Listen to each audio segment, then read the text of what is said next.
جیسے اب میری عمر ہے اتنی، لیکن ایک وقت ہے کہ میں نے اتنی نمازیں نہیں پڑھی ہیں، جس کا مجھے بہت افسوس ہے. نیت ضرور ہوتی تھی کل سے پوری، وہ پوری نہیں ہوئی ہے. تو اب وہ جو ایک رہتا ہے اس کو کس طرح آپ اب کور تو نہیں ہو سکتے ہیں. توبہ کے بارے میں کیا کہا اللہ تعالیٰ نے؟ توبہ تو کرتی ہوں، کئی دفعہ یقین آتا ہے، کئی دفعہ ہوتا ہے کہ نہیں ہوگا. توبہ پہ یقین نہ کرنا بھی ایک غلط ہے جسے توبہ کرنی چاہیے. میں کہتی ہوں اللہ کہے گا بہت ہی آسان لے لیا نا آپ نے. نہیں، کیوں آپ اللہ کو اتنا مشکل کیوں بنا رہی ہو؟ پھر آپ کو کیا حق بنتا ہے کہ اللہ کے بارے میں آپ کہو کہ اتنی آسانی سے توبہ قبول نہیں کرے گا؟ جب اللہ کہہ رہا ہے آسان بنا لیا نا بیٹا. دیکھیں، زنا سے تقارب کیا گیا ہے یا اس کی تشبیہ دی گئی ہے ربا کے ساتھ نا، اور ربا کے معاملے میں کہہ دیا ہے عفا اللہ عما سلف، جو ہوا وہ ہوا. ٹھیک ہے، تو نمازوں کے بارے میں جو لوگ شرک کر رہے تھے، اللہ کے نام کے ساتھ اور نام جوڑ رہے تھے اور انہیں اس سے توبہ کی، قتل سے توبہ کی، زنا سے توبہ کی، ان کا ذکر سورۃ الفرقان میں ہے. ٹھیک ہے، اور کیا کہا ان کے بارے میں؟ اولئک یبدل اللہ سیئاتہم حسنات. وہ ایسے لوگ ہیں جن کے گناہوں کو اللہ تعالیٰ صرف معاف نہیں کرے گا، ان کے گناہوں کو اچھائیوں میں بدل دے گا. اللہ تعالیٰ کی رحمت اتنی بڑی ہے، یقین اتنی زیادہ ہے، اسی پہ تو چلتے رہے. اسی لیے توبہ پر شک نہیں کرنا چاہیے. صحیح. اور توبہ پہ شک کرنا اللہ کے ساتھ بدگمانی ہوتی ہے، نہ کریں.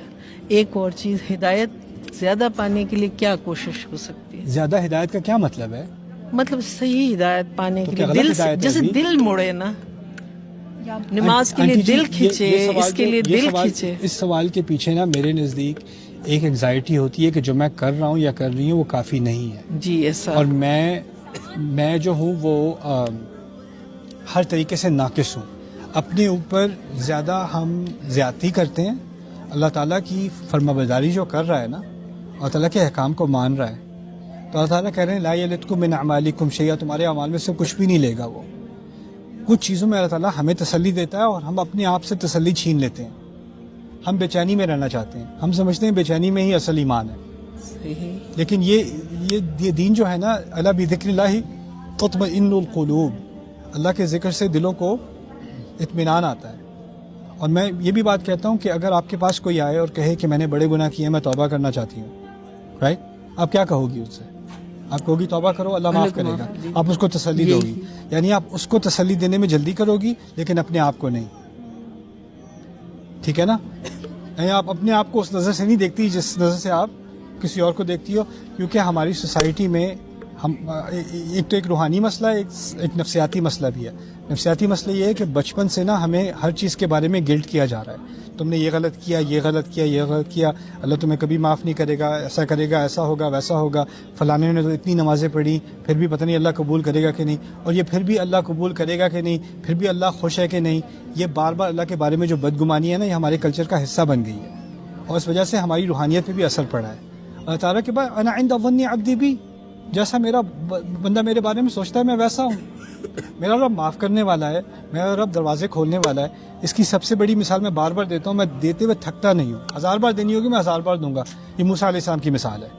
موسیٰ علیہ السلام سے قتل ہوا تھا، نبی نہیں تھے ابھی، نبی پہاڑ پر جا کر ہوئے ہیں، وہ طور پر جا کر ہوئے ہیں. اس سے پہلے کی بات ہے، یعنی وہ ایک عام مسلمان ہے اس وقت، ہے نا، اور ان سے غلطی سے قتل ہوا ہے. قتل ہوا ہے تو کیا کیا انہوں نے؟ فوراً استغفار کی ہے. ٹھیک ہے نا؟ اور جب استغفار کی ہے تو کیا ان پر وحی آئی ہے کہ ان کی استغفار قبول ہوئی ہے؟ نہیں، وہ تو ابھی ہو نہیں سکتا کیونکہ ابھی وہ کیا نہیں ہے، ابھی وہ نبی نہیں ہے. اور فوراً سورۃ القصص میں اگلے الفاظ آتے ہیں، ربی بما انعمت علی فلن اکون ظہیرا للمجرمین. میرے رب جو انعام تو نے مجھ پر ابھی کیا ہے اس کی وجہ سے میں آئندہ کبھی مجرموں کی حمایت نہیں کروں گا. کیا انعام کیا تھا اللہ تعالیٰ نے ان کے اوپر؟ ان کو صلاحیت دی تھی استغفار کرنے کی. یعنی استغفار کرنے کی نعمت جس کو مل جائے نا، اس کو اعتماد ہونا چاہیے کہ اللہ تعالیٰ نے اس کی استغفار قبول کر لی. ان اللہ غفور الرحیم. رائٹ. ایک چیز کل آپ اور کہہ رہے تھے کہ میں نے انسان پہ بہت بوجھ ڈالا ہے. آپ کسی کو سمجھا رہے تھے، ذمہ داری کی بات ہو رہی ہے. ذمہ داری، جی.